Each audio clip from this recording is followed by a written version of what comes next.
Dios los bendiga. Los quiero invitar a que nos pongamos de pie. Quiero preguntarles, ¿cómo están ustedes en esta mañana? ¿Están bien? ¿Estamos listos para recibir la palabra de Dios? El regalo de la palabra de Dios. Muy bien, entonces, vengamos por favor al libro de Deuteronomio, capítulo 19, en el verso 15. Vamos a leer Deuteronomio 19, 15. Y luego vamos a ir a 2 de Corintios 13. Deuteronomio 19, 15. Oremos mucho por la escuelita dominical. Siempre hay grandes desafíos, pero el Señor siempre nos ha dado victorias también. Deuteronomio capítulo 19, en el verso 15. ¿Lo tienen? Muy bien. Dice así la palabra del Señor. No se tomará en cuenta a un solo testigo contra ninguno en cualquier delito ni en cualquier pecado.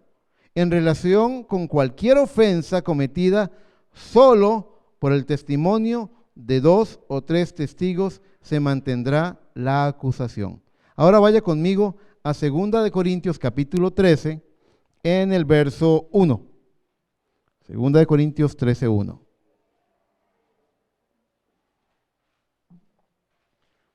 Dice así la palabra del Señor. 2 de Corintios, capítulo 13, verso 1. Oímos unas páginas ahí cambiándose, así que estamos dando un tiempo. Muy bien. Dice la palabra del Señor. Esta es la tercera vez que voy a vosotros. Por boca de 2 o 3 testigos se decidirá todo asunto.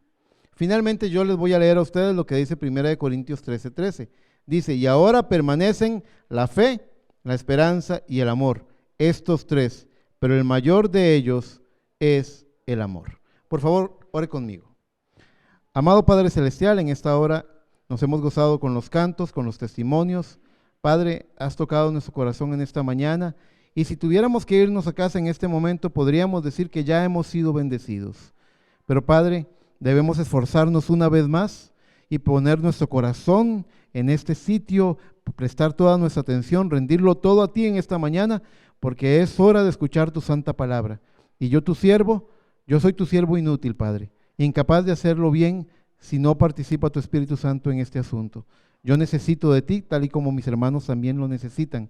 Toma tú el lugar, escóndeme tras la cruz del Calvario y toma tú el lugar y habla tu palabra y habla a los corazones y bendícenos conforme a las muchas necesidades que hay en tu pueblo. Al que esté enfermo, sánalo. Al que esté necesitado, provéele. Al que tiene preguntas, respóndele. Señor, tú eres nuestra respuesta, tú eres nuestra solución, tú eres nuestra bendición, Padre. Tú eres el que envía la añadidura, porque tú nos dijiste que nos esforzáramos en buscar el reino de Dios y su justicia, y todas las demás cosas serían añadidas, y ese es nuestro objetivo en esta mañana. Esforzarnos y enfocarnos en lo que el reino de Dios y su justicia tiene para nosotros en esta mañana. Es lo que te pedimos en el todopoderoso nombre del Señor Jesucristo.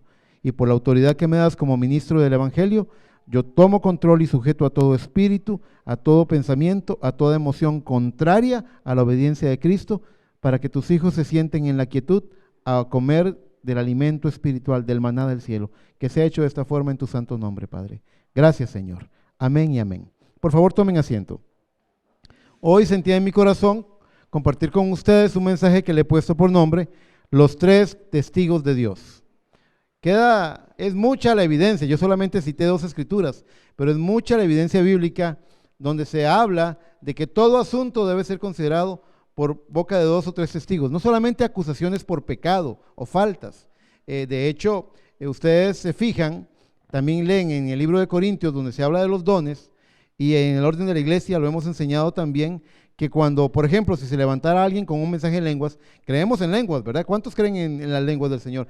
Creemos en lenguas. Si se levantara un mensaje en lenguas y hubiera interpretación, debe ser considerado por 2 o 3 jueces, es decir, 2 o 3 hermanos espirituales o hermanas espirituales que tengan el Espíritu Santo, que revisen si este es un mensaje del Señor, porque recuerden que el enemigo también se disfraza de ángel de luz. Tenemos siempre que poner atención y apuntar solamente a lo que dice la palabra de Dios. Si algo no cuadra con la palabra, no lo crea, no lo acepte, no lo reciba. Pero la palabra de Dios da esta. Cristo también dijo, si tu hermano pecare contra ti, ve y díselo. Si te oyere, has ganado a tu hermano. Si no, ve y háblale con 2 o 3 testigos, para que en boca de 2 o 3 testigos conste toda palabra, dice Mateo 18. Así que nos damos cuenta de que la usanza de los 3 testigos era el procedimiento que tenía Dios para validar que todo estaba hecho correctamente. Y Él mismo lo hace en su palabra. Muchas veces cuando yo voy a establecer un punto bíblico, no me gusta solamente tomar un oscuro versículo por allá escondidito, que nadie ha examinado, no me gusta sorprender a la gente, sino que me gusta ir desde Génesis hasta Apocalipsis, mostrando 1, 2, 3 o más testimonios de la palabra que nos muestran que es así como que el pensamiento de Dios es tal cual lo estamos expresando, ¿verdad? Para que la gente esté segura que no es una cierta interpretación humana, sino que esto cuadra completamente con la palabra de Dios. Me gusta decir que los 3 testigos de Dios son la fe, la esperanza y el amor, porque dice que estos 3 permanecen, ¿verdad? Y el mayor de ellos es el amor. Pero me trae a mente, creo que es en Mateo 16, donde Cristo sube al monte que es conocido como el monte de la transfiguración. Y cuando Él sube al monte de la transfiguración, Él lleva consigo a su círculo más cercano. Él había enviado a los 70, luego había llamado a los 12, pero aún tenía un círculo más cercano que era conformado por Pedro, Jacobo y Juan. Ustedes pueden ver en diferentes partes, como en la noche en el Getsemaní y otras partes donde Él tenía a los 12 y luego se iba aparte con Pedro, Jacobo y Juan, que eran como su círculo más cercano. Y se los lleva, deja abajo en el monte peleando con la gente, encuentra Cristo a los otros discípulos, pero a Pedro, a Jacobo y a Juan se los lleva arriba en el monte, donde viene una nube, y para los que no conozcan esa terminología, la columna de nube es lo que podríamos llamar el Padre, ¿verdad? Y aparece una nube que habla, ¿verdad? Y Él se transfigura de vestiduras blancas y su rostro se vuelve como el sol, y aparecen al lado de Él Moisés y Elías, ¿verdad? Y Él no hace esto a escondidas, sino que lo hace delante de testigos, lo hace delante de Pedro, Jacobo y Juan. Y me gusta hablar de ellos como la fe, la esperanza y el amor. Si usted se fija, Pedro, yo siempre he dicho que Pedro es un tipo del creyente verdadero. Mientras los otros estaban hechos un puñito en la barca, Pedro caminó sobre las aguas. Y mientras que los otros estaban pensando qué contestar ante la pregunta de quién dice los hombres que es el Hijo del Hombre, Pedro le contesta al Señor y le dice: yo digo que tú eres el Cristo, el Hijo del Dios viviente. Pedro representa la fe. Pedro es un creyente verdadero, ¿verdad?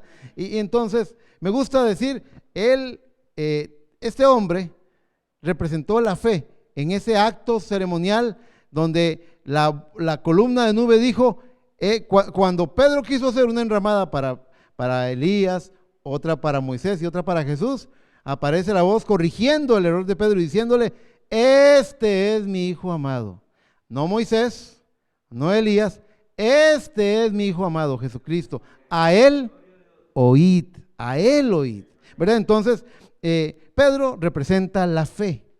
Después, ustedes saben, ¿quién es llamado en la Biblia el discípulo del amor? ¿Alguien sabe? Juan. El evangelio de Juan es el evangelio del amor. Incluso una su primera epístola, dice la palabra, es bien conocido lo que él cita. Él dice en su primera epístola, dice sobre el amor, dice: el perfecto amor echa fuera el temor. El gran énfasis de Juan es el amor, y de hecho encontramos algunos estudiosos llaman al evangelio de Juan la carta confidencial de Cristo a su iglesia, a su novia. Es una carta de amor, es una carta donde usted ve el gran tono que lleva el tema del amor en la epístola de Juan. Y tenemos a Jacobo, así que me gusta decir que ellos representan la fe, la esperanza y el amor, los 3 testigos de Dios. Ahora, continuando con el tema, son varias las veces que Dios le gusta usar de testigos. Por ejemplo, hablemos de la vida de Cristo, la vida de Jesús. Cuando Jesús va a nacer, además de que hay muchos testimonios, pero de tierras lejanas, Dios le habla a un grupo de sabios del oriente. La Biblia no dice que son 3, la tradición les pone nombres, ¿verdad? Yo le podría decir que se llama Josué, Víctor y Henry, por ejemplo. No hay evidencia de ningún nombre. La tradición los llama Reyes Magos. No hay ninguna evidencia de que fueran reyes. Son sabios del oriente, es lo que dice la Biblia, es lo que tenemos. Sí hay estudios que conectan en Oriente a algunos de los hombres más sabios del Oriente con algunas de las profecías de Daniel. Daniel fue jefe de los sátrapas y los sabios en Babilonia, así que sí es posible que ellos tuvieran conexión con ciertas promesas. Cuando ellos vienen a Jerusalén, los conectan con una promesa, una profecía que ellos no conocían. Los mismos estudiosos judíos, los hebreos, les dicen que fue prometido por medio de un profeta gentil llamado Balaam. Antes de descarriarse, fue usado por Dios para decir: se levantará estrella de Jacob. La estrella de Jacob era la promesa, y ellos estaban gozando con eso, porque ellos lo que decían es: hemos visto su estrella y hemos venido para adorarle, hemos visto una señal en el cielo que nos guía. Se dice que son 3, ¿por qué? Lo deducen porque hubieron 3 obsequios. ¿Alguno de ustedes me puede decir alguno de los 3 obsequios que estos sabios del oriente trajo? Mirra, incienso y oro. Oro, incienso y mirra fueron los 3 obsequios que trajeron ellos. Ahora ve qué interesante. Me gustaría montarles un drama. Quisiera que ustedes viajen conmigo en el tiempo y nos asomemos en el barandal del tiempo y podamos ver a estos hombres.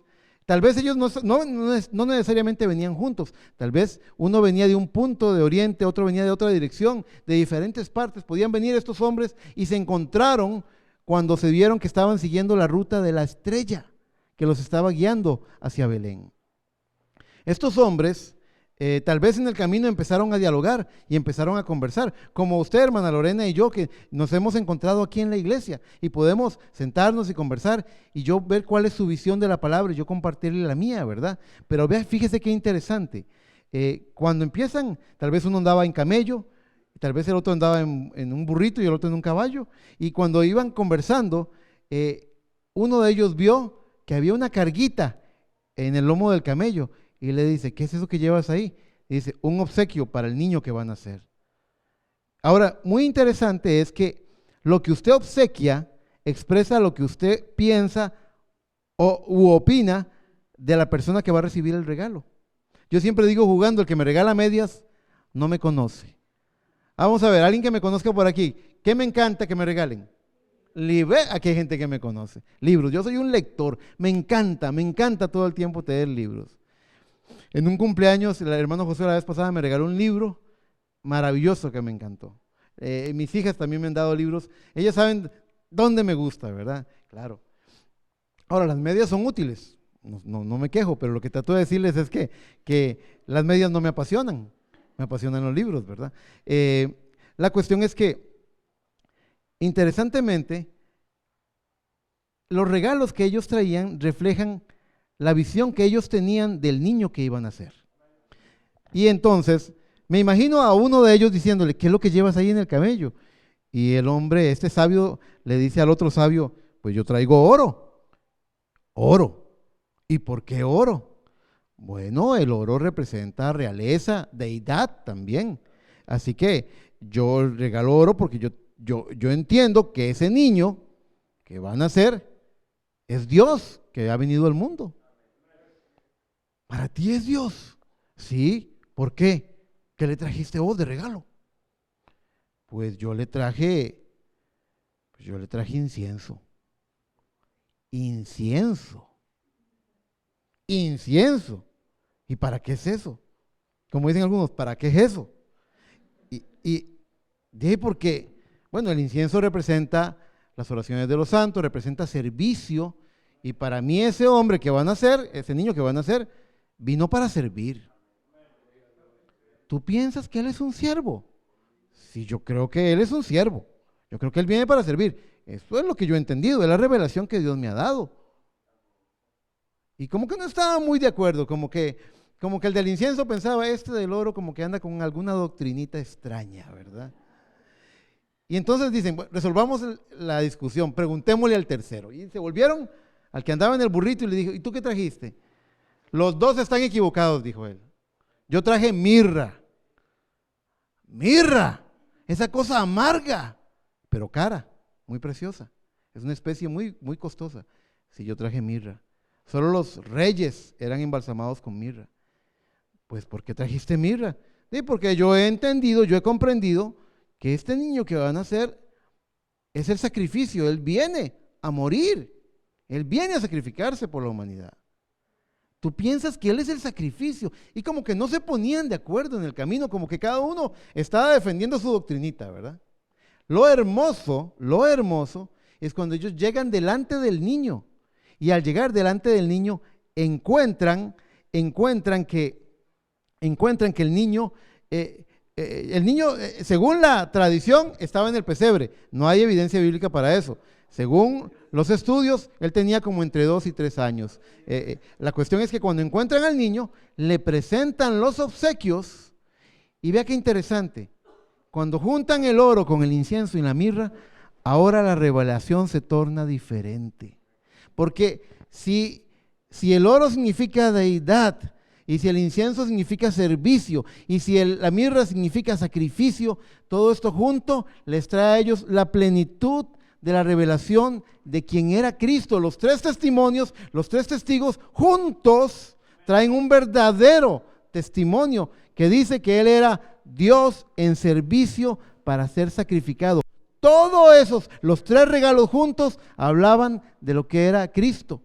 El oro hablaba una parte de lo que era Cristo y el incienso otra parte, pero todo junto traía eso. Y ustedes saben, la palabra del Señor nos dice en Colosenses, en el capítulo 1:15, dice que Él es la imagen del Dios invisible. En Colosenses 2:9 dice, porque en Él habita corporalmente la plenitud de la divinidad. La plenitud de la divinidad. Entonces, ¿dónde está esa plenitud hoy? Si Cristo murió en la cruz. Si usted va y revisa, al final, lo tengo por aquí en mi nota. Voy a buscarlo porque me gusta decirlo claramente. Dice Efesios 1:23, la cual es su cuerpo, está hablando de la iglesia, la plenitud de aquel que todo lo llena en todo. La plenitud, todo lo que era Dios se vació en Cristo. Y Cristo, por medio de la ofrenda expiatoria de la cruz del Calvario, libertó el Espíritu eterno que moraba en Él, el Espíritu de Dios, y vivificó la palabra y se derramó sobre el cuerpo de creyentes. Ahora la plenitud de la divinidad está en porciones. ¿Recuerdan ustedes lo que ocurrió en el día de Pentecostés?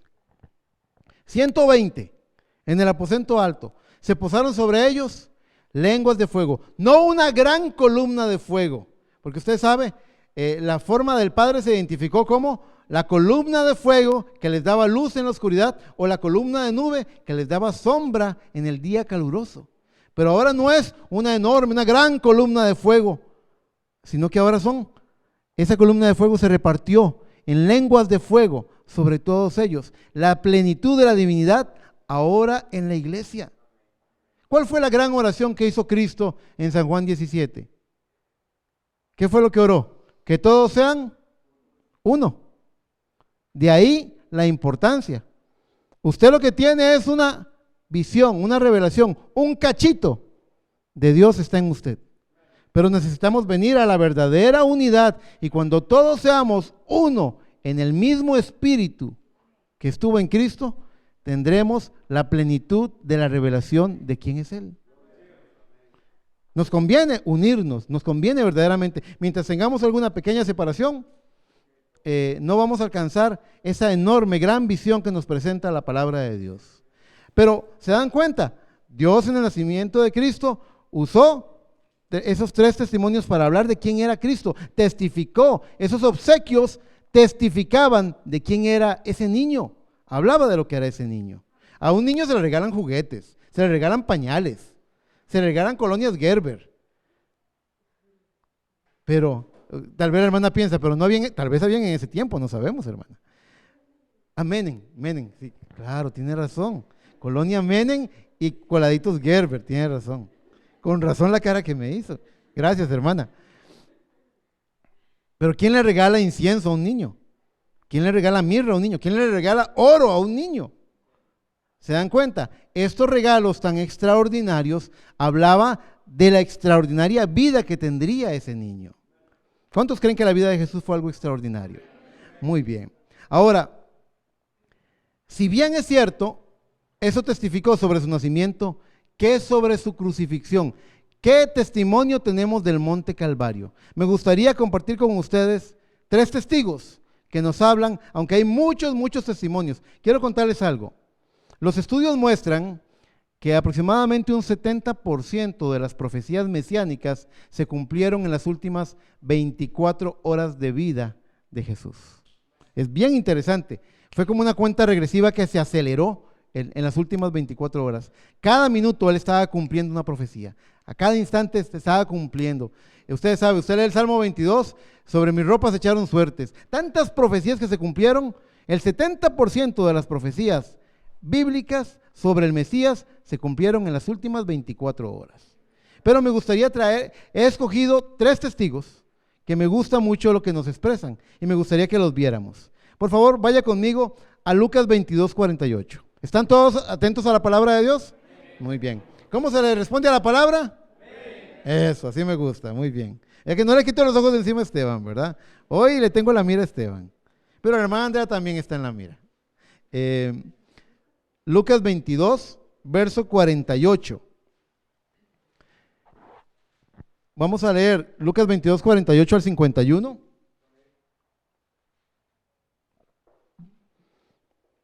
Dice la palabra del Señor. Hoy estamos relajados, no es una prédica evangelística, es una enseñanza, ¿verdad? Así que estamos quietos para poder aprender la palabra de Dios.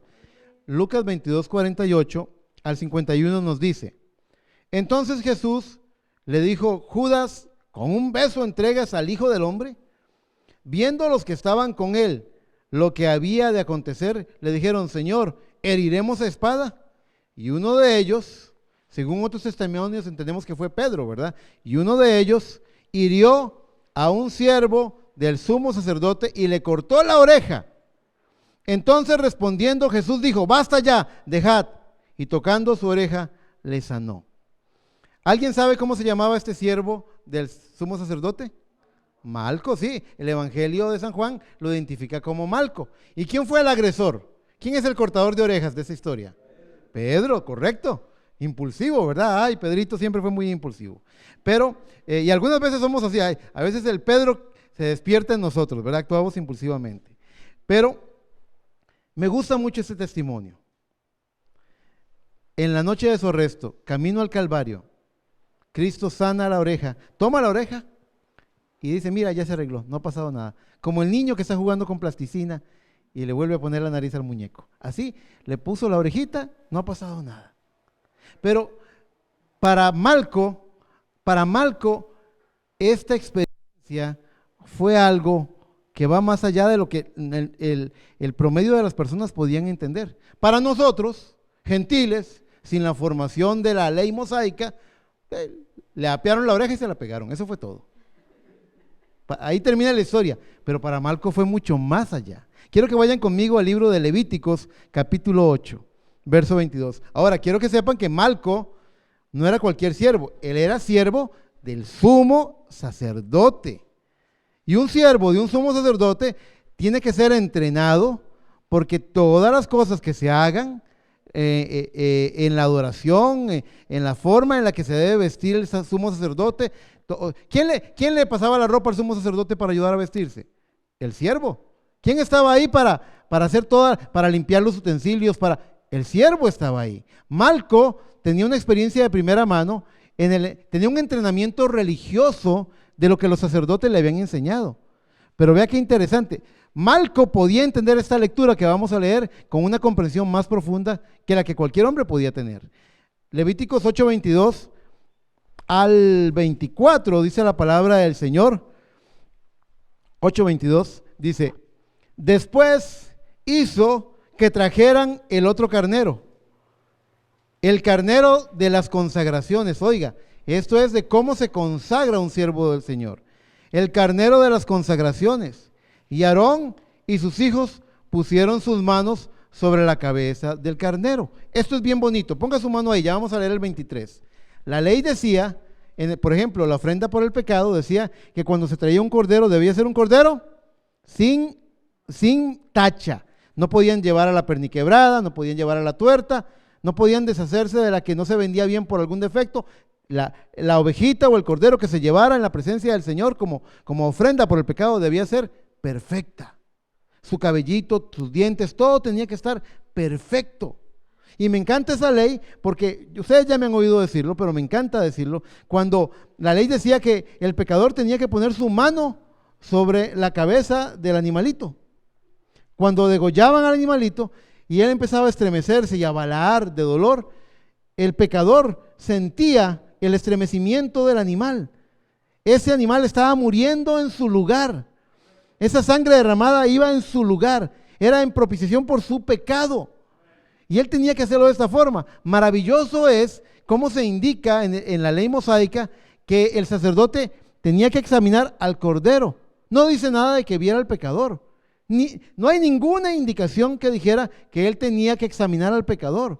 Porque el que tenía que ser perfecto era el cordero.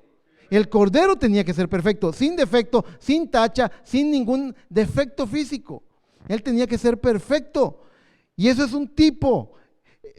Ya sabemos, el sacerdote ni volvía a ver al pecador, porque en el pecador no podía hallar perfección. No hay justo ni siquiera uno. Por cuanto todos pecaron y todos están destituidos de la gloria de Dios, dice el libro de Romanos. Y eso era un tipo, una sombra, un tipo de lo que tenemos nosotros. Si venimos con nuestras propias justicias delante de Dios, seremos condenados.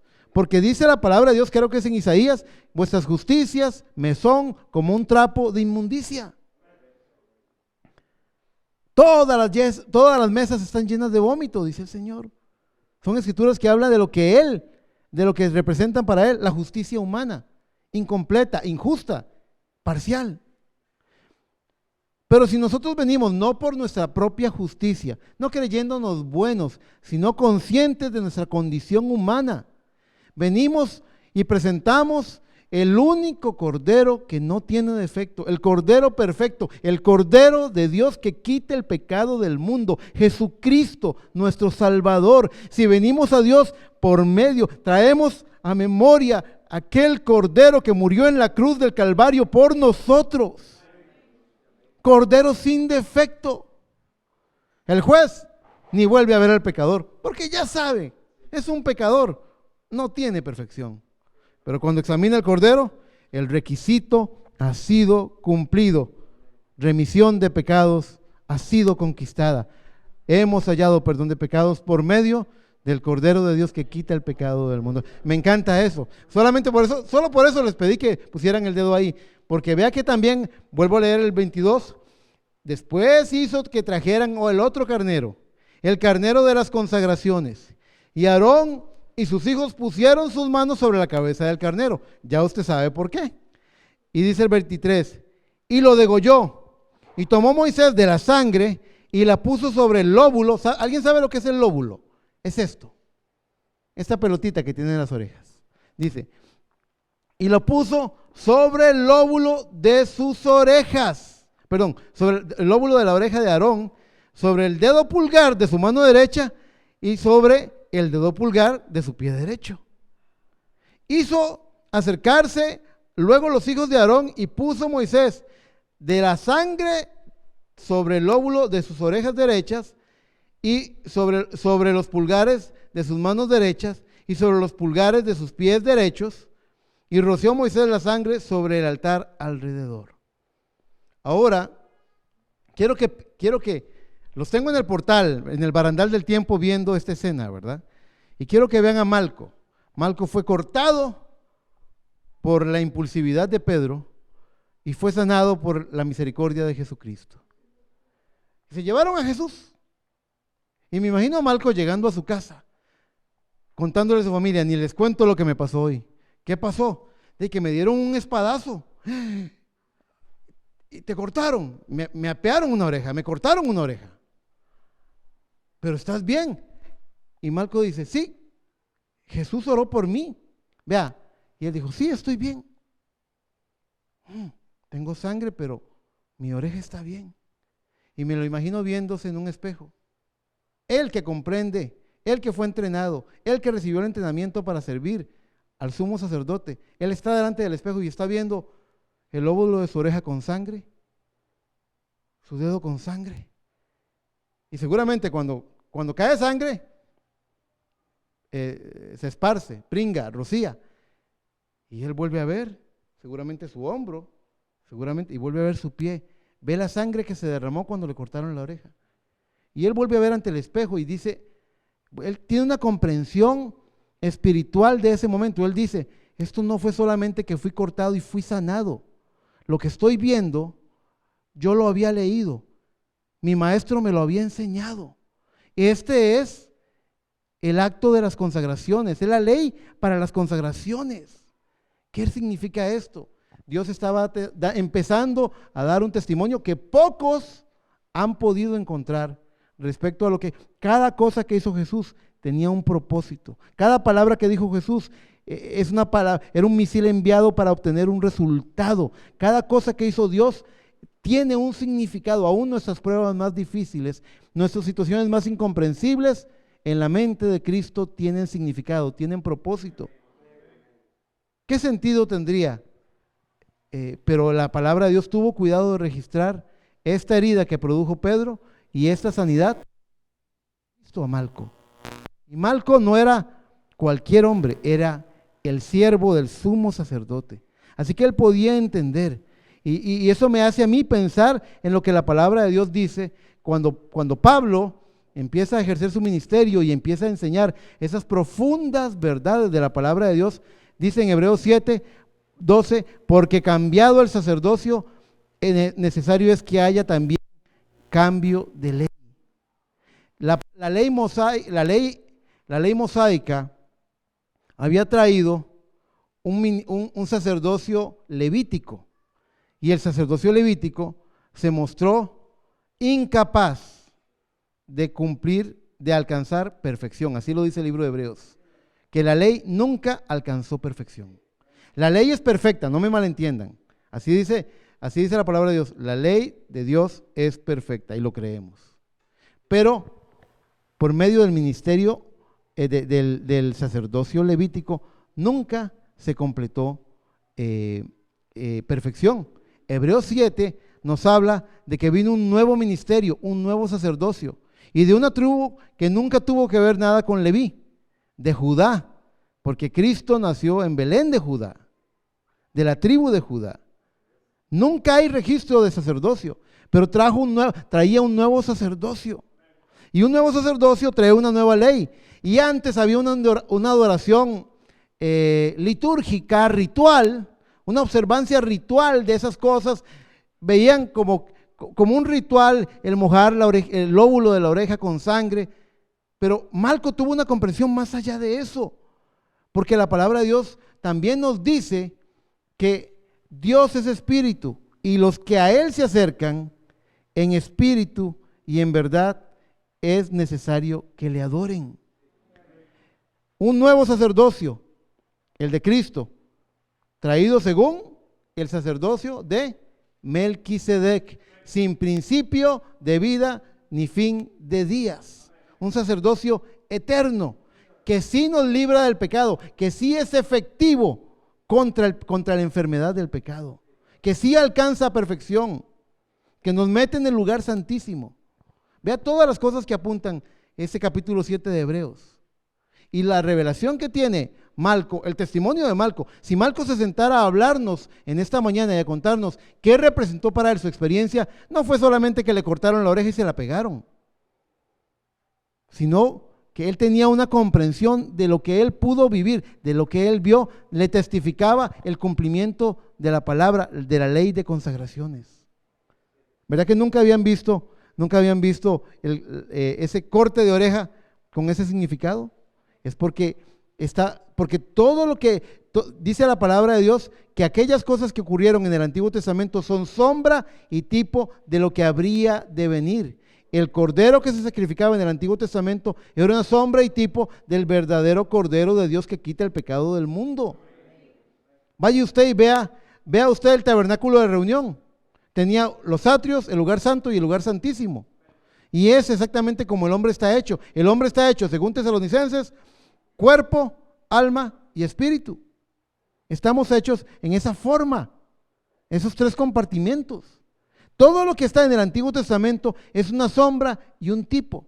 Y Dios no quiere morar en los atrios. Y Dios no quiere morar en el lugar santo. Dios no quiere morar en el cuerpo. Dios no quiere morar en la mente. Dios quiere morar en el corazón. Dios quiere entronarse en el trono del corazón. Así que Malco tuvo un testimonio muy peculiar. Avancemos con un segundo testimonio, porque siempre hemos dicho, en boca de 2 o 3 testigos conste toda cosa. Un segundo testimonio del Calvario es el de Simón el Cireneo. Y me encanta el testimonio de Simón el Cireneo. Dice la palabra de Dios en Marcos 15, 21. Si quiere leerlo conmigo, Marcos capítulo 15, verso 21. Dice la palabra del Señor. Dice, y obligaron a uno que pasaba, Simón de Cirene, padre de Alejandro y Rufo. Escogí esa cita por esto mismo, porque lo identifica como padre de Alejandro y Rufo, que venía del campo a que llevase la cruz. Ya vamos a hablar de lo que vivió Simón de Cirene. Pero quiero que vayan conmigo al libro de Romanos capítulo 16. Esta escuela dominical es para aprender, ¿verdad? Estamos siendo instruidos. Romanos 16, 13. Lo que vamos a leer en Romanos 16, 13 es una salutación de Pablo. Un saludo de Pablo. Él dice, los versículos anteriores todos son saludos, salúdame a tal. Y aquí vea lo que dice. Romanos 16, 13 dice, saludad a Rufo. ¿Y quién era Rufo? Era hijo de Simón el Cireneo. Salúdame a Rufo, escogido en el Señor, y a su madre y mía. Ahora quiero que entiendan, no hay evidencia histórica o registro bíblico que diga que Rufo y Pablo eran hermanos. Pero Pablo tenía una familiaridad con la familia de Rufo. Muchas veces se quedó allí porque él tenía, ¿cuántos han leído que él antes de iniciar su ministerio estuvo 3 años en Arabia estudiando si lo que Dios le había mostrado era una revelación correcta? Él estuvo examinando la palabra de Dios. Él estuvo escudriñando antes de predicar una palabra. Él quería estar seguro de que lo que dijera estaba correcto. Así que él empezó a investigar. Dice la palabra de Dios en 1 Corintios 2:2, que es una tendencia en el ministerio de Pablo. Él dice, pues me propuse no saber entre vosotros cosa alguna, sino a Jesucristo y a este crucificado. Pablo es un gran defensor de la resurrección de Cristo, pero aquí hace un énfasis. Me propuse no saber cosa alguna, sino a Jesucristo y a este crucificado. El tema de la muerte de Jesús era un tema que obsesionó el corazón de Pablo. Pablo quería saber lo que ocurrió en el Calvario. Pablo quería entrar en esa experiencia. ¿Y qué mejor testimonio de lo que ocurrió en el Calvario que sentarse a hablar con Simón el Cireneo? Simón el Cireneo tenía un testimonio de primera mano. A él no le hablaron de lo que ocurrió en el Gólgota. Él estuvo en el Gólgota. Piensen, cualquiera de ustedes que salieron a caminar y fueron allá al más por menos a comprar algo. Iba usted comprando y de repente la policía lo agarra y le dice, venga, cargue esta cruz. Y ustedes saben, eso también es importante que sepamos. La ley romana permitía que un soldado le dijera a cualquier persona, toma esto y llévalo. Tenían autoridad, tenían por ley el permiso para hacer, creo que era que caminaran una milla con una carga. Por eso Cristo dijo en alguna ocasión, si alguno te hiciera llevar una carga, una milla, llévala, ve con el 2. De ahí viene eso, porque por ley un soldado romano podía agarrar a cualquiera de nosotros y decir, tome esa caja y sígame. Y a la milla, deja la caja aquí y agarraba a otro. Y así podía cumplir con su trayecto. Si eran 10 millas, tenía 10 personas para llevarle la carga. Eso es lo que significa. Pues encontraron a Simón el Cireneo y le dijeron, usted, venga, tome esa cruz. Imagínese el escenario. El hombre vuelve a ver a Cristo con su corona de espinas.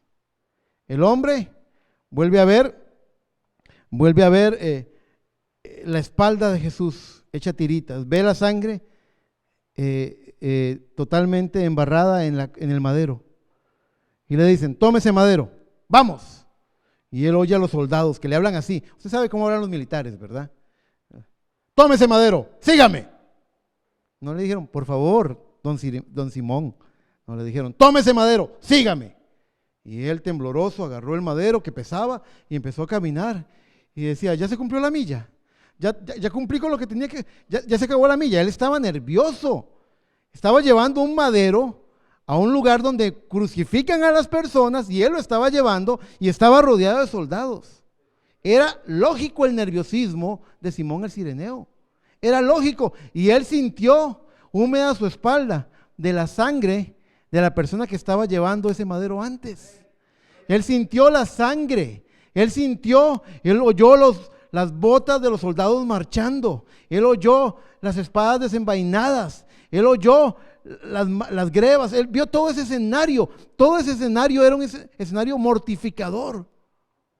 Y cuando llegó al Gólgota, estaba tan asustado, estaba tan nervioso. ¿Qué iba a pasar con él? Esos soldados, usted sabe, la gente que tiene poder militar, o sí, muchas veces comete abusos. Y él estaba asustado. Póngase en las sandalias de Simón el Cireneo por un momento. Simón estaba aterrado. Simón no sabía quién era ese Jesús. Solamente sabía que lo llevaban, que iba lleno de sangre con su corona de espinas. Simón llevaba eso, llevaba ese madero. Y cuando él llegó al Gólgota y le dijeron, ponla ahí. Y le dijeron, ya te puedes ir. Él dijo, gracias a Dios. Y cuando él iba caminando con la sangre en su espalda, limpiándose la sangre, quitándose las astillas de la madera que se le pegaba a la tela, vuelve a ver hacia atrás y ve a ese hombre con su corona de espinas y ve donde lo levantan en esa cruz y lo ponen ahí. Y cuando él va bajando,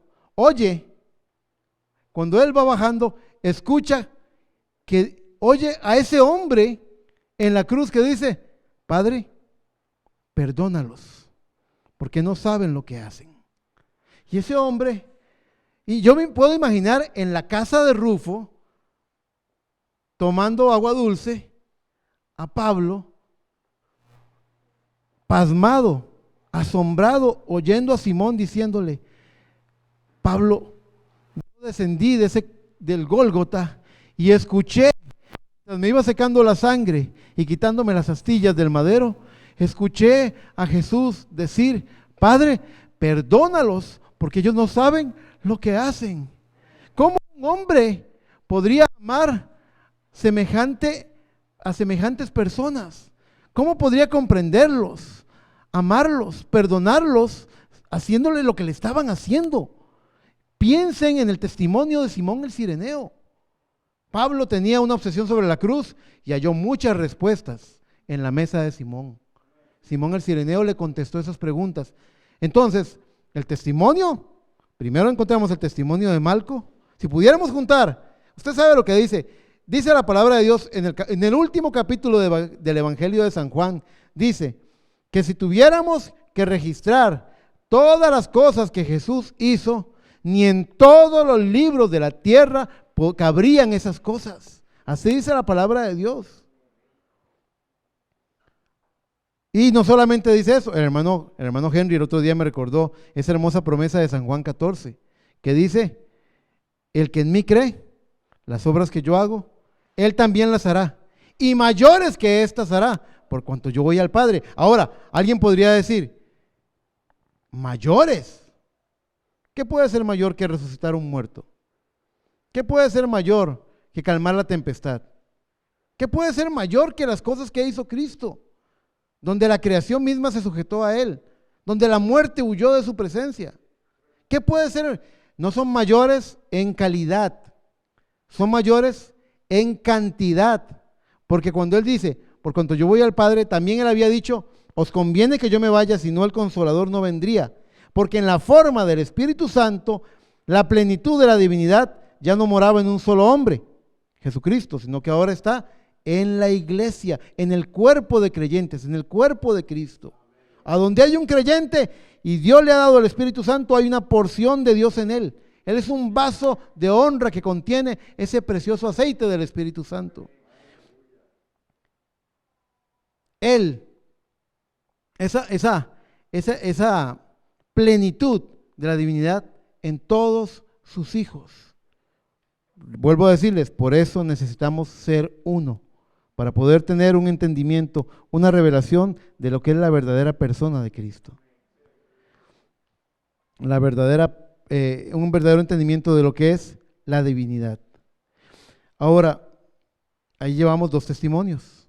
El primero nos habla de la experiencia de Malco. El segundo nos habla de la experiencia de Simón el Cireneo. Muy excepcionales ambas. Cuando digo excepcionales, quiero decir que mucha gente oyó predicar a Cristo. Muchos comieron del pan que Él multiplicó. Muchos recibieron sanidad, pero pocos tuvieron una experiencia tan única y tan excepcional como estos que hemos escogido en esta mañana para que nos compartan el testimonio.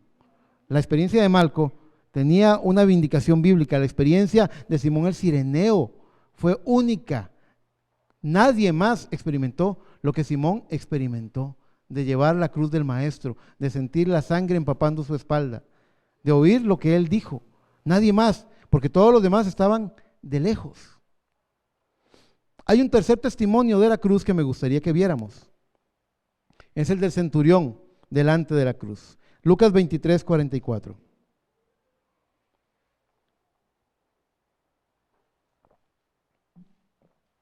Lucas capítulo 23, verso 44 al 48. Dice la palabra del Señor: cuando era como la hora sexta, hubo tinieblas sobre la tierra hasta la hora novena. La hora sexta era el mediodía y la hora novena eran como las 3 de la tarde. Entonces del mediodía a las 3 de la tarde, dice, hubo tinieblas sobre toda la tierra hasta la hora novena. Y el sol se oscureció y el velo del templo se rasgó por la mitad. Entonces Jesús, clamando a gran voz, Él dijo: Padre, en tus manos encomiendo mi espíritu. Y habiendo dicho esto, expiró. Cuando el centurión vio lo que había acontecido, dio gloria a Dios, diciendo: verdaderamente este hombre era justo. El Evangelio de San Juan dice que él dijo: verdaderamente este hombre era hijo de Dios. Y el verso 48 dice: y toda la multitud de los que estaban presentes en este espectáculo, viendo lo que había acontecido, se volvían golpeándose en el pecho. Aún su verdugo tuvo que reconocer quién era Cristo.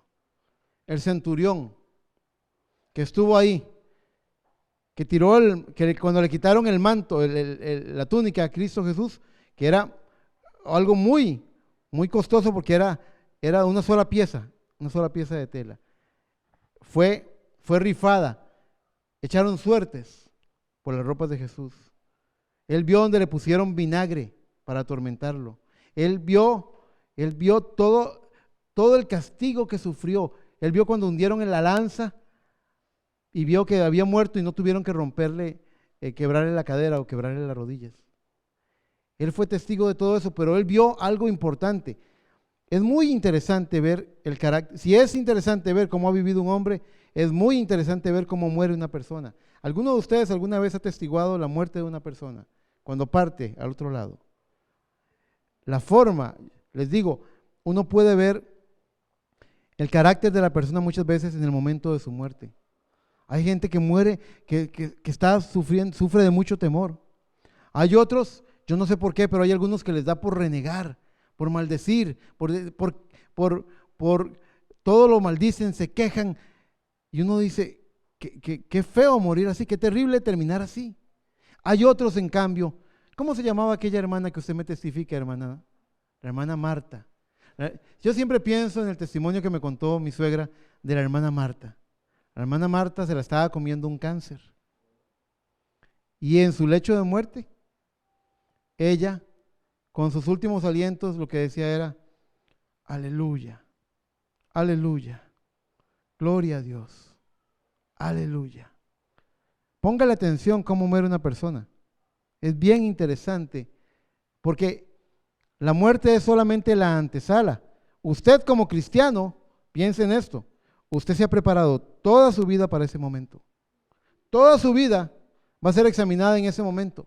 Cuando usted va a cruzar el Jordán, cuando usted va a cruzar al otro lado, y usted sabe para dónde va en su corazón, usted sabe qué tan sincero ha sido, qué tan obediente ha sido, si vivió la palabra, si recibió cada palabra, si usted la rechazó, si usted la negó. Es algo personal entre Dios y el hombre. Ningún hombre puede decir, esta persona se salvó o esta persona se perdió. Eso está solamente en la potestad de Dios. Dios es el que sabe. Nadie puede decir, este se salvó o este se perdió. Pero usted se prepara toda la vida para pasar de esta vida a la otra. Usted se prepara para enfrentar la muerte y hacer si usted ha tenido fe en Jesucristo, la muerte sencillamente es un chofer que lo mueve usted de este lugar a la presencia de Dios. Eso es todo.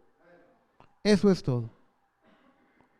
Porque Cristo tomó las llaves del infierno y de la muerte. Así dice la palabra. Usted va al capítulo 1 de Apocalipsis y Cristo tiene, en la visión que tiene Juan, en el capítulo 1, Él tiene en sus manos las llaves del infierno y de la muerte. Cristo venció a la muerte en la cruz del Calvario. Pero este centurión romano, él pudo ver un espectáculo. Otros testimonios de los evangelios, quiero conjuntar todos los testimonios de los evangelios. El cielo se oscureció, el sol se oscureció, se puso todo oscuro, hubo tinieblas. Este hombre en la oscuridad, jadeando, dijo, Padre, en tus manos encomiendo mi espíritu. Gritó a gran voz, clamó a gran voz. La tierra tembló, dice la palabra de Dios, cuando él murió. El velo del templo se rasgó. ¿Por qué se rasgó? ¿Qué significado tendría que el velo se rasgue?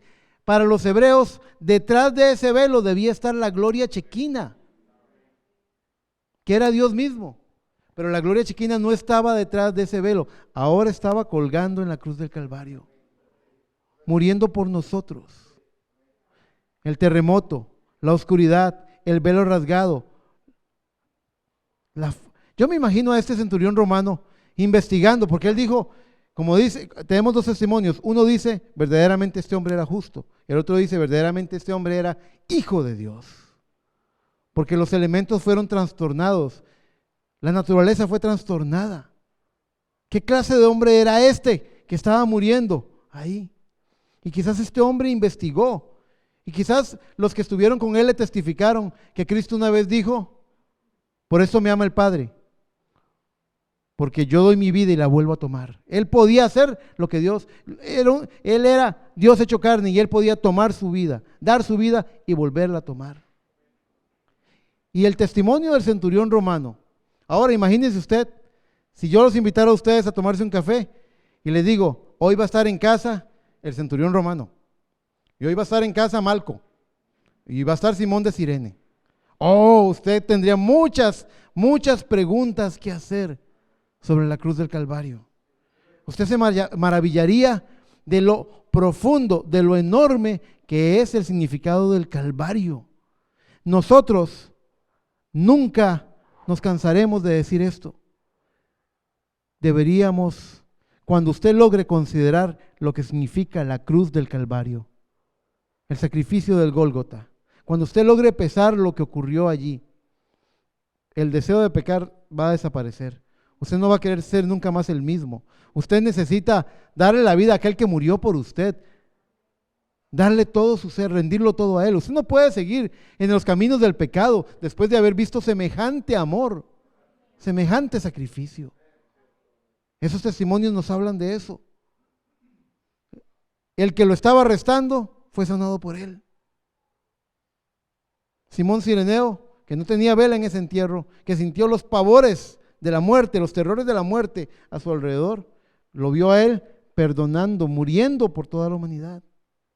Y ese centurión romano pudo testificar que ese hombre murió. Ese centurión romano seguramente había visto morir a muchas personas, porque los conquistadores romanos fueron muy sanguinarios. Pero cuando ve a la muerte de Jesús, considera lo que está viendo, considera el Calvario, ve el terremoto, ve la oscuridad, ve el velo rasgado, ve estas cosas y dice, ¿qué clase de hombre era este? ¿Qué clase de hombre era este? Verdaderamente este era Hijo de Dios. Si nos sentáramos a la mesa con esas personas, podríamos pesar el Calvario con una profundidad y entender que ese día, aquel día en el Calvario, si en lo natural el cielo se oscureció, porque el sol se oscureció, por allá no faltará quien diga, es que hubo un eclipse ese día, llámenlo como quiera, el sol se oscureció. Como lo dijo el poeta, esa historia siempre me gustó para los niños, siempre me gustaba, yo creo que Novali se debe acordar cuando yo contaba esa historia, cuando estaba pequeñita. A mí me gustaba contar esta historia. Hay una historia que dice que de todos los seres de la creación, solo un pajarito, que le encantaba sentarse en las ramitas a escuchar las prédicas de Jesús, dice, que de todos los seres de la creación, el único que trató de defender a Cristo, de ayudarlo, fue ese pajarito, que un día iba tarde, porque ya era hora del sermón, ya era hora del culto, se iba a perder la prédica de Jesús, y dice, para poder llegar a tiempo voy a tener que sobrevolar ese lugar horrible llamado el Gólgota. Me da mucho miedo porque ahí matan a las personas. Y cuando él iba volando, tal vez hacia el Monte de los Olivos, él volvió a ver en el Gólgota y vio a su Señor, él vio a Jesucristo clavado en la cruz. Y él corrió, y él voló, y él trataba de hacer algo para ayudarlo. Nadie más lo ayudaba, todos lo habían dejado. ¿Dónde estaba Pedro? ¿Dónde estaba Juan? ¿Dónde estaban sus discípulos? Todo el mundo lo había abandonado. Los que estaban a su alrededor solamente le deseaban el mal, solamente querían matarlo. Y cuenta la historia que cuentan para niños, que este gorrioncito con su pico trató de jalar los clavos de la cruz de sus manos, pero no podía porque era solamente un pajarito. Pero mientras él estaba con su pico tratando de jalar los clavos de la cruz, las gotas de sangre de las manos de Cristo embarraron su pecho, y desde entonces tenemos al famoso petirrojo, dice. Esa es la leyenda, esa es la historia. Es un cuento para niños, por supuesto. Pero el poeta dice que ese día el sol volteó su rostro porque no podía ver lo que el hombre le estaba haciendo a su Señor, a su Dios. Que las nubes empezaron a llorar de tristeza al ver lo que el hombre se había atrevido a hacer. Que la tierra tuvo una convulsión nerviosa y tembló porque no podía, porque estaba aterrada de lo que el hombre era capaz de hacer ante su Dios. Que en los cielos de los cielos, los ángeles estaban atónitos viendo ese espectáculo, como lo dije aquel día, donde Él los estaba perdonando a los que lo estaban matando. Y recordamos lo que significa el amor. Amor no es amar al que me ama. En esto radica el amor, en que cuando aún éramos pecadores, Él murió por nosotros. Él nos amó y tomó nuestro lugar. La gloria sea para Jesucristo. Esos testimonios nos hablan de su crucifixión. Entonces, en esta mañana hemos hablado de los testimonios que hablaron de su nacimiento, de quién era ese niño quién sería ese niño, y luego vemos los testimonios de su crucifixión. En el plano natural entendemos que hubieron testigos de su resurrección. La palabra de Dios nos dice que, creo que la primera persona que vio a Cristo resucitado sin reconocerlo fue Marta, me parece. Pedro también lo vio. Tengo por aquí una cita.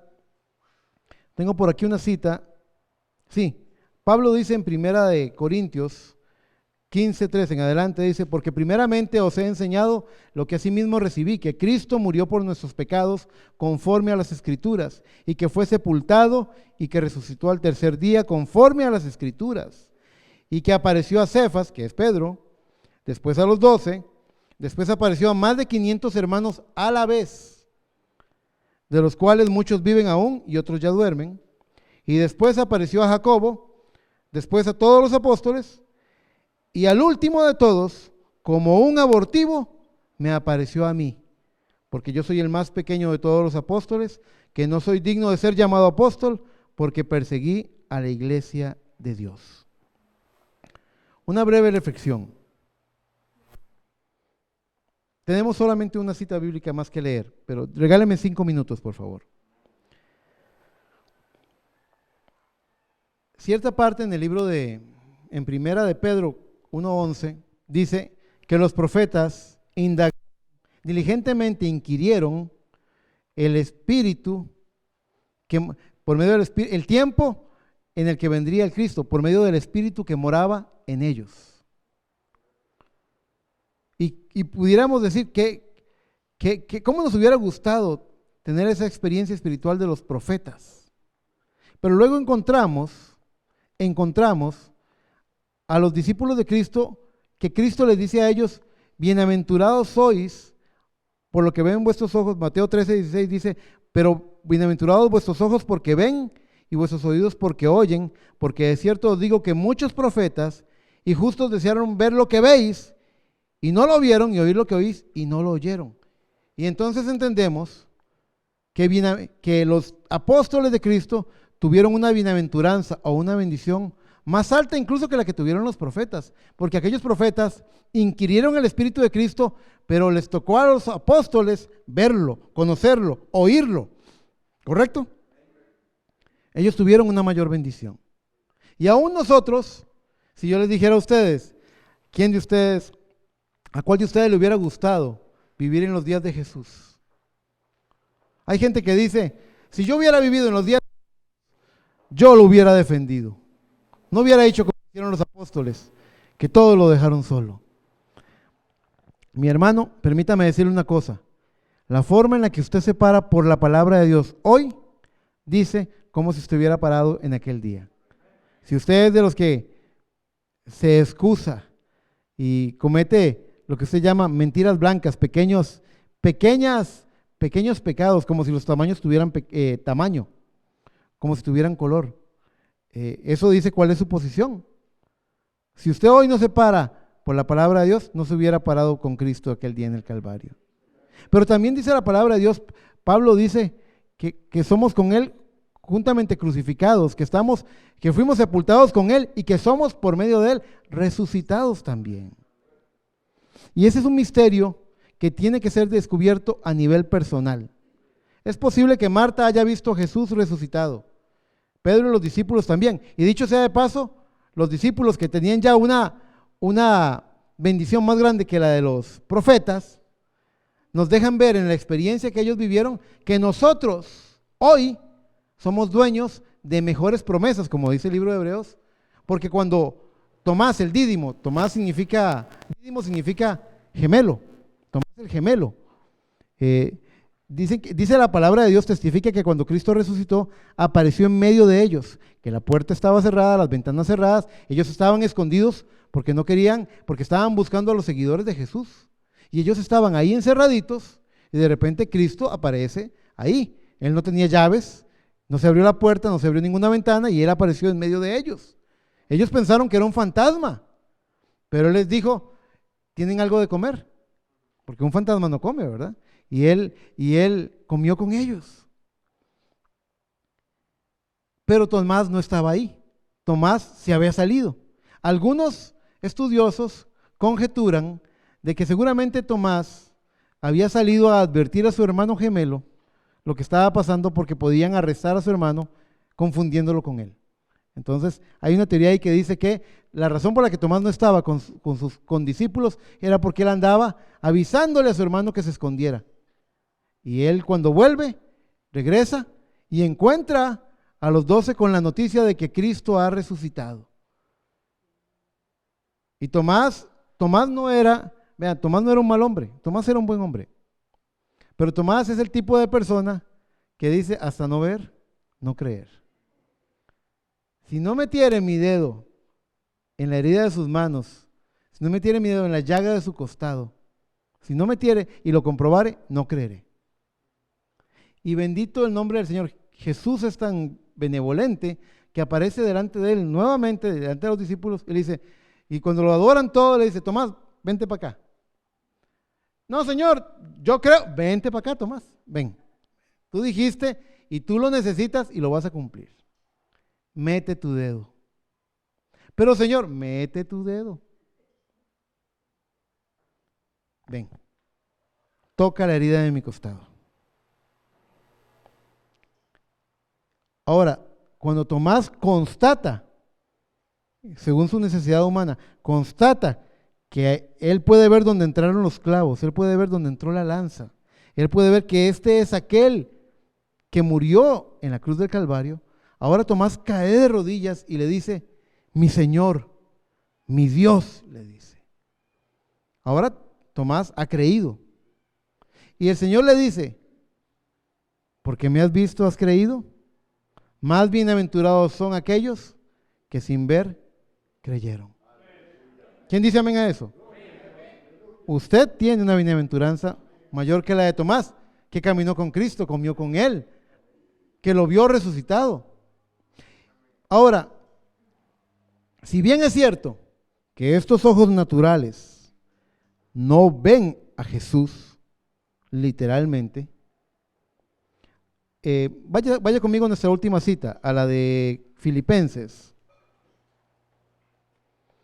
Filipenses capítulo 3.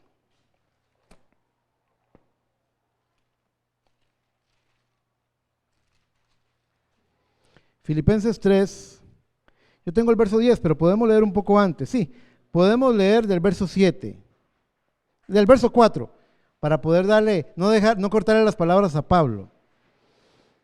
Pablo, en esa lectura que vamos a leer, está explicando que él tendría muchas cosas de que jactarse como fariseo, como judío, por la formación, la educación que recibió y todo eso. Pero también está diciendo que todo eso lo ha rechazado, se ha convertido en basura para él. Y hay un motivo para eso. Y dice, verso 4, aunque yo también tengo de qué confiar en la carne, si alguno piensa que tiene de qué confiar en la carne, yo más. Circuncidado al 8º día, del linaje de Israel, de la tribu de Benjamín, hebreo de hebreos, en cuanto a la ley, fariseo, en cuanto a celo, perseguidor de la iglesia, en cuanto a la justicia que es en la ley, irreprensible. Pero vea lo que dice en el verso 7. Pero cuántas cosas, ¿cuáles cosas? Esas que acaba de leer él. Pero cuántas cosas eran para mí ganancia, las he estimado como pérdida por amor de Cristo. Y ciertamente aún estimo todas las cosas como pérdida por la excelencia del conocimiento de Cristo Jesús, mi Señor, por amor del cual lo he perdido todo y lo tengo por basura para ganar a Cristo. Hermanos, esto ya debería ser solo un mensaje, esas palabras. Dice el verso 9, y ser hallado. Y yo creo que esta es la esperanza. Ya les voy a explicar por qué. Y ser hallado en él, no teniendo mi propia justicia. Mi hermano, si usted trata de justificarse con Dios con su propia justicia, dándole una explicación de por qué usted piensa que las cosas son de esta o de esta manera, sepa, escúcheme, se lo digo con amor, no con jactancia, usted está perdido, perdida. Si Eric Chacón viniera con su propia justicia delante de Dios, estaría perdido. Dice, y ser hallado en él, no teniendo mi propia justicia que es por la ley, sino la que es por la que es por la fe de Cristo, la justicia que es de Dios por la fe, a fin de conocerle y el poder de su resurrección y la participación de sus padecimientos, llegando a ser semejante a él en su muerte. a fin de conocerle en el poder de su resurrección. Hay personas que hoy en día tienen un concepto de Jesús, de un Jesús histórico, de un Jesús bíblico. Lo que conocen es la tinta que han leído en las hojas de papel. Eso no es suficiente, mis hermanos. Debemos conocerle en el poder de su resurrección. Yo les dije a ustedes que Dios siempre usa 2 o 3 testimonios, ¿verdad? En boca de 2 o 3 testimonios conste todo asunto, se examine todo asunto. ¿Qué testimonio tenemos del nacimiento de Jesús? Que Él era Dios en servicio para ser sacrificado. Hubieron 3 testimonios claros. ¿Qué testimonio tenemos del Calvario? Que Él trajo un nuevo sacerdocio, adoradores en espíritu y verdad. Que Él tomó la cruz en nuestro lugar, los horrores del Calvario, y que Él verdaderamente era el Hijo de Dios. Testimonios que hemos visto en esta mañana de la cruz. ¿Y qué de su resurrección? Porque la religión comete el error de hacer algo, de simplificar, de hacer. Una cosa es que el evangelio, la verdad de Dios es algo simple, de que Dios se esconde en la simplicidad, y otra cosa es ser simplista con las cosas de Dios. ¿Entienden la diferencia? Una cosa es que Dios se manifiesta en simplicidad, Él viene y Él condesciende a nosotros y nos habla en una forma en la que nosotros podamos entender, y otra cosa es simplificar las cosas de Dios en un punto donde casi las hacemos cosas naturales. Para Malco, su experiencia con la espada y la oreja tenía un significado. Para Simón de Cirene, él no cargó un leño como muchos otros, él tuvo una experiencia muy peculiar.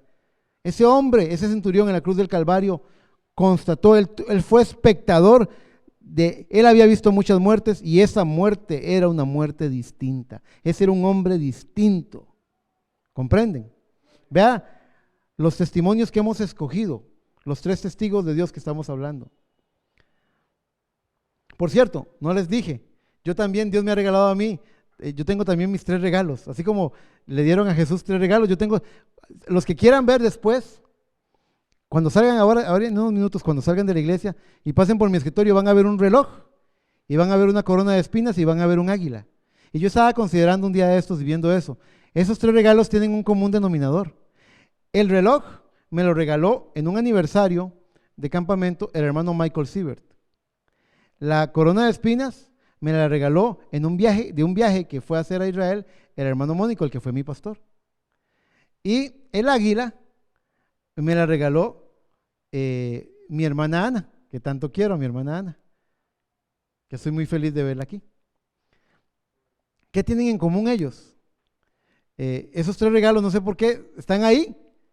Hay gente que usted me regaló un libro, hay otras cosas, pero esos 3 regalos están ahí, ¿verdad? Y fíjese que son un memorial para mí, porque el común denominador que tienen estas 3 personas, el hermano Siebert, el hermano Mónico y la hermana Ana, fueron personas que supieron de mi llamamiento antes de que yo lo supiera.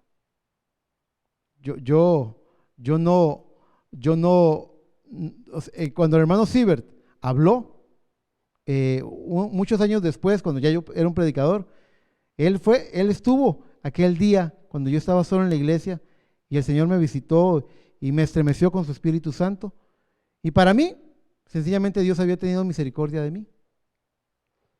Y ese día, muchos años después, en Honduras, cuando él estaba predicando, él testificó, yo vi a un joven que estaba siendo sacudido en la presencia del Señor y me vio y habló y me sorprendió lo que él dijo y dice, ese día, hermano Eric, el Señor te llamó. Y para mí ese día fue un día en el cual sencillamente Dios tuvo misericordia de mí, eso fue todo. Luego mi pastor me contó a mí, cuando ya yo estaba ministrando, que 2 años antes de que yo respondiera al llamado, él había sentido en su corazón que Dios me estaba llamando a predicar la palabra. Y luego la hermana Ana, el año que yo respondí al llamado, en un cierto culto allá en San José, Dios le mostró de alguna forma que este iba a ser el pastor aquí en Grecia. Ella lo ha testificado, ustedes recordarán eso porque ya lo he testificado antes. Y yo decía, qué vacilón, a mí Dios también me dio mis 3 regalos. Yo los tengo ahí como un memorial. A veces cuando la cosa se pone difícil, yo vuelvo a ver los obsequios y digo yo, bueno, ahí están recordándome de que antes de que yo me diera cuenta, ya Dios estaba dando testimonio. Pero lo que estamos hablando en esta mañana es de que Dios tiene 2 o 3 testigos para que conste todo asunto. Lo tuvo en el nacimiento de Jesús, lo tuvo en su crucifixión, y hoy deberían haber 3 testigos de la resurrección de Cristo. Y les voy a hablar de 3 cosas que yo creo que testifican de la resurrección de Cristo. Y de 3 cosas que muestran un testigo falso. Los que tengan tiempo en su casa, lean Deuteronomio 19:15 en adelante. Yo solamente cité un verso, pero ustedes pueden leer ahí porque toda esa porción de 19:15 en adelante de lo que habla es del castigo al que da falso testimonio. Y es muy duro, muy duro. Así que nuestro testimonio tiene que ser algo real. Para mí, el primer testimonio de que Cristo ha resucitado y que hoy lo podemos comprobar, está en la palabra viva. Voy a explicarlo. Uno de los testimonios que tenemos a nivel natural de la resurrección de Cristo son los caminantes a Emaús. Levante la mano quien ha oído la historia de los caminantes de Emaús. Muy bien. Los caminantes a Emaús iban caminando cuando de repente un tercero se les puso a la par y empezó a conversar y le dijo, ¿qué pláticas son estas? Y los caminantes de Emaús le dijeron, ¿eres tú el único hombre en Israel que no se ha dado cuenta de lo que ha ocurrido? ¿Qué ha ocurrido? Dice, de Jesús, varón nazareno, varón poderoso en palabra. Nosotros pensábamos que era el Cristo y fue crucificado y hoy ya es el 3er día. Y por ahí una mujer nos dijeron que lo han visto resucitado. Y ese hombre que estaba hablando con ellos era Jesús, pero velado ante sus ojos. Y él empezó desde los profetas a enseñarles todo lo que la palabra de Dios decía respecto al Mesías. Y cuando llegaron a cierta parte del camino donde ellos iban a entrar a una casa, la norma, la costumbre hebrea es, cuando se está poniendo el sol, es invitar a alguien que no se quede afuera. Quédate con nosotros. Y lo invitaron a pasar y lo invitaron a comer. Y le pidieron que bendijera los alimentos. Y dice la palabra de Dios que cuando Jesús partió el pan, los ojos de ellos fueron abiertos. Y le voy a decir una cosa, una de las más poderosas evidencias, y yo creo que aquí tiene que haber más de una persona, tiene que haberla, porque Jesucristo es el mismo de ayer, de hoy y de todos los siglos. Aquí tiene que haber testigos que testifiquen esa evidencia de la que estoy hablando. Porque cuando Eric Chacón es el que predica, nada pasa. Pero cuando el que está predicando es Cristo, cuando el que parte el pan que vamos a comer es Cristo, nuestros ojos son abiertos. Y usted sabe por la palabra que se predicó, que ese hombre no podía saber lo que me está pasando, lo que estoy preguntando, lo que quiero saber. Ese hombre no podía saber tan directamente. Ese tiene que ser Dios hablando. Yo lo he vivido muchas veces. Muchas veces yo lo he experimentado en mi propia vida. Señor, tengo una pregunta, me siento y el predicador contesta a mi pregunta y él no sabía nada. Es verdad, escuchen, esa es una evidencia de la resurrección de Cristo. En su palabra viva. La palabra de Dios dice que la letra mata, pero que el Espíritu vivifica. Y lo que ocupamos es al Espíritu haciendo viva la palabra de Dios. ¿Alguna vez Dios le ha hablado a usted por la palabra? ¿Alguna vez se ha dado cuenta usted de que ese mensaje era para usted y que ese predicador no se da cuenta de lo que está diciendo? Es la palabra viva que le está hablando a usted. Un testimonio de que Cristo ha resucitado. De que ese Espíritu Santo que fue enviado está aquí, hablándonos en ese lenguaje secreto que solamente el creyente y Dios saben que se está hablando. Nadie más se da cuenta. ¿Me da permiso de decir algo, hermana Lorena? Hace unos días, ustedes saben, tenemos a varios hermanos que no los suelto. Cada vez que un hermano puede predicar, digo yo, de esos hermanos les digo yo, usted va a predicar. Y al hermano Josué, que es un jovencito, ¿verdad? Nos ha estado ayudando algunos miércoles y para que ustedes vean, yo creo que se lo dijeron al hermano, y espero que se lo hayan dicho, yo creo que se lo dijeron. Ese día, la hermana me había pedido consejo, me había pedido oración por luchas que está teniendo, y ese día ella me dijo, hermano Eric, después del culto me mensajeó, ¿verdad? Me dijo, hermano, si yo no supiera cómo trabaja el Señor, yo diría que usted le contó a Josué. Yo diría que usted le contó a Josué las cosas que me están pasando. Yo le digo, usted sabe que yo no le conté nada, ¿verdad? ¿Quién fue el que habló esa noche? Fue el Señor. Esas lágrimas que están ahí muestran eso. Es el Señor el que habla. Es el Señor el que habla. Es una evidencia de la resurrección de Cristo. Pero en boca de 2 o 3 testigos conste toda cosa. ¿Qué otra cosa nos va a decir que Cristo ha resucitado? Habiendo tantas religiones, habiendo tantas discusiones, habiendo tantos pleitos religiosos, habiendo una situación que las cosas van de mal en peor, de mal en peor. Ante el desafío, Cristo oró que todos sean una sola cosa y este es el tiempo donde el mundo religioso está más separado que nunca. Una iglesia que camine en el amor, una iglesia que testifique la santidad de Dios, una iglesia que camine como caminó Jesucristo, una iglesia que muestre la vida de Jesús. Es una iglesia que testifica de que ese Cristo que murió también resucitó. Cuando vengan problemas, porque nos van a venir problemas. ¿Y por qué Dios permite que vengan problemas? Porque la palabra dicha es, mayor es el que está en vosotros que el que está en el mundo. ¿Y por qué tengo que testificar? ¿Por qué me ponen en situaciones donde tengo que darle mi testimonio a la gente si yo quiero ser invisible? El que más se esconde, más lo buscan. Porque también dijo Cristo, en aquella hora no penséis lo que habéis de decir, porque el Espíritu Santo pondrá palabras en vuestra boca.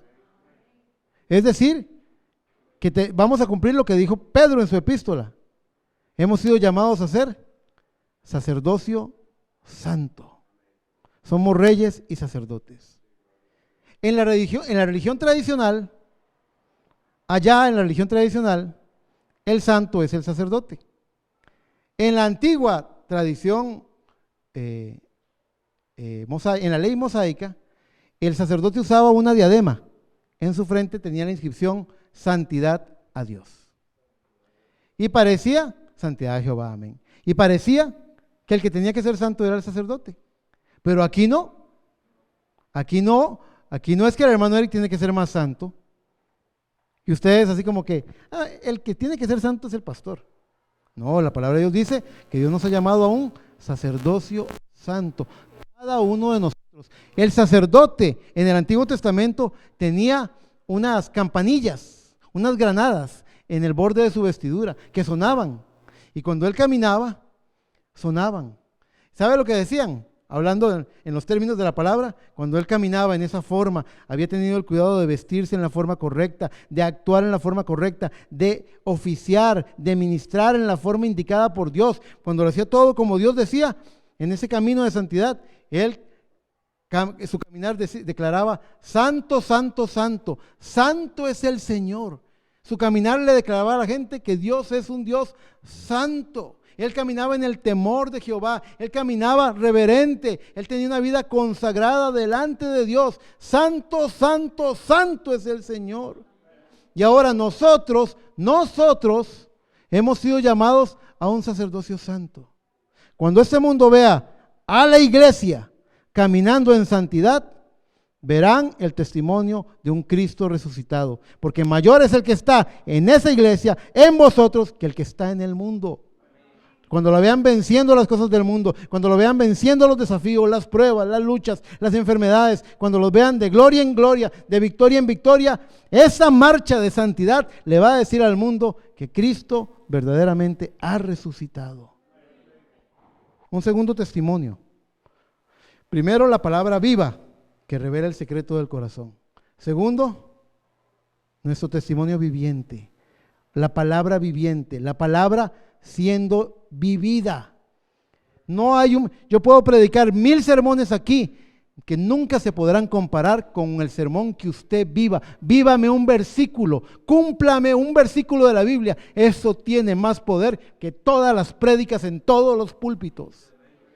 Hemos sido llamados a ser un sacerdocio santo. Segundo testigo. Pablo nos dijo, a fin de conocerle y el poder de su resurrección. ¿Saben lo que dijo Pablo respecto a la resurrección? Dijo, si Cristo no resucitó, vana es nuestra fe. Hemos perdido el tiempo. Si Cristo no resucitó. Ahora, usted podría figurarse, yo creo que Cristo resucitó porque el predicador dice que resucitó y la Biblia dice que resucitó. Usted debe comprobarlo en su propia vida. La evidencia de la resurrección de Cristo no es otra cosa sino el mismísimo bautismo del Espíritu Santo. Yo les he testificado antes y lo repito por los que no lo han oído. Aquel día cuando Dios bajó y me visitó, que me estremeció, que me sacó todas las lágrimas, que tuve dolores en el cuerpo, que no me pude mover. No tiene que ser la misma experiencia para todos. Mi esposa me contaba que cuando ella tuvo su experiencia, muy jovencita, que ella sintió una alegría y ella quería danzar y ella quería correr por todo el salón. Lo hemos visto, ¿verdad, hermana Andrea? En aquel campamento que estuvimos en Estados Unidos, veíamos a las niñas llorando de gozo, corriendo, danzando por todos lados.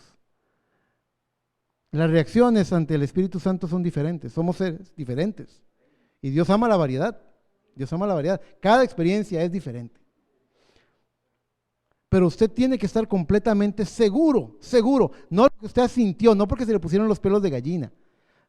Dice la palabra de Dios en el libro de Romanos, y ese es un testimonio, que el Espíritu le dice a nuestro espíritu que somos hijos de Dios. Y el hermano Eric, antes de esa experiencia, había oído al pastor decir, somos los hijos de Dios. Así que yo suponía que yo era un hijo de Dios. Creía en Cristo, portaba la Biblia, me congregaba, apoyaba, le ponía ganas, ¿verdad? Seguramente yo soy un hijo de Dios porque creo en Cristo. Pero en esa experiencia, cuando yo me levanté de esa experiencia, cuando al fin me pude mover de ahí, me levanté con una convicción puesta por Dios. Algo que ni siquiera yo estaba maquinando en mi mente. Me levanté sabiendo que yo era su hijo. Sabiéndolo hasta qué punto. Yo sabía que era su hijo a tal punto que todos los demonios del infierno no podrían convencerme de lo contrario. Lo repito, todos los demonios del infierno no podrían hacerme pensar que no soy su hijo. El tercer testigo para decir que Cristo ha resucitado no es otra cosa, sino lo que dice la palabra de Dios, que por un solo espíritu somos todos bautizados en un cuerpo. La experiencia del bautismo del Espíritu Santo tiene que estar en la vida del creyente. Si hay alguien que no haya tenido esa vivencia, esa experiencia, debe orar, debe doblar rodillas, debe clamar, porque Dios le quiere dar de su espíritu a cada uno de sus hijos. Dice la palabra de Dios en Efesios 4:30, y no contristéis al Espíritu Santo, con el cual fuisteis sellados para el día de la redención. Es un sello de perfección. Hay un Espíritu Santo que anhela morar en la vida del creyente. Hay dones del Espíritu Santo, hay dones. Y los dones, dice la palabra de Dios, sin arrepentimiento son las mercedes. No se requiere de arrepentimiento. Dios da el don gratuitamente. Y el don no es evidencia de que uno está bien o mal con Dios. Porque en aquel día, Mateo 7:15 dice, en aquel día dirán, Señor, pero en tu nombre echamos fuera demonios, en tu nombre hicimos esto y aquello. Y yo les voy a decir, apartados de mí, nunca os conocí, hacedores de maldad. Los dones no son la evidencia. Hablar en lenguas es una bendición, pero no es la evidencia. Un don de profecía no es la evidencia. Podemos ser usados, Esa no es la evidencia. La palabra de Dios dice, si el león ruge, ¿quién no temblará? Si Jehová habla, ¿quién no profetizará? No, esa no es la evidencia. Pero él dijo, por sus frutos los conoceréis. ¿Qué frutos? Los frutos del Espíritu Santo, los frutos de la vida de Dios en la persona. Ese amor, ese gozo, esa mansedumbre, esa templanza, esos frutos. ¿Sabe cómo se llama eso?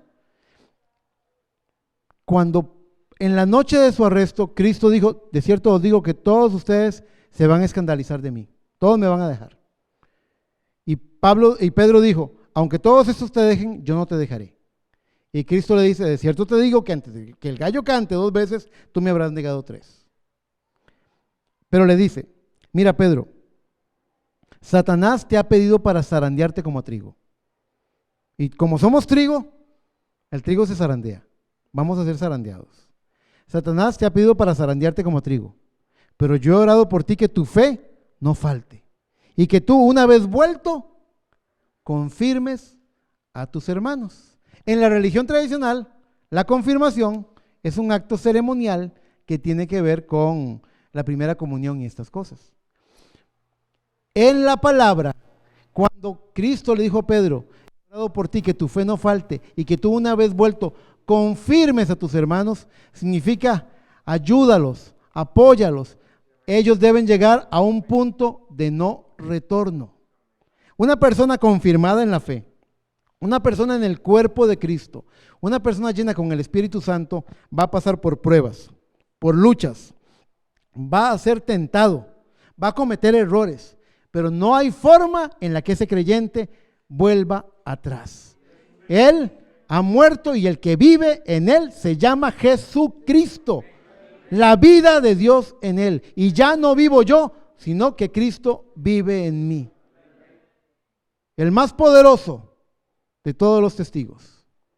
Dice 1 Corintios 13, y permanecen la fe, la esperanza y el amor. Y el mayor de ellos es el amor.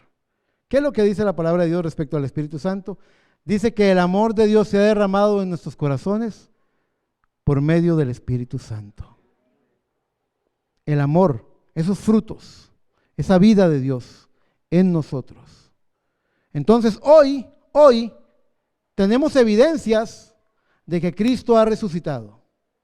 Cuando yo estoy sentado y oigo que la palabra me habla y nadie más que mi Señor podría saber quién es, cuál es mi problema, cuál es mi situación, cuando solamente Dios habla por su palabra y ese hombre no se da cuenta de lo que está diciendo, Cristo me está mostrando que Él ha resucitado. Cuando yo veo marchar a la iglesia con un sacerdocio santo, con temor de Dios, no solamente aquí adentro, allá afuera, en las escuelas, los colegios, en los trabajos, caminando, y en su caminar dicen, santo, santo, santo es el Señor. Eso nos dice, Cristo ha resucitado. Él está vivo y está caminando en 2 pies, viendo en 2 ojos, hablando en esas bocas, viviendo en esos corazones. Y finalmente, cada uno de nosotros a nivel individual tiene que comprobar que Él está vivo y tiene que morar en su corazón. Si no lo sabe, si le han contado que Cristo está vivo, usted tiene que comprobarlo en su propia vida. No se conforme con que alguien se lo dice.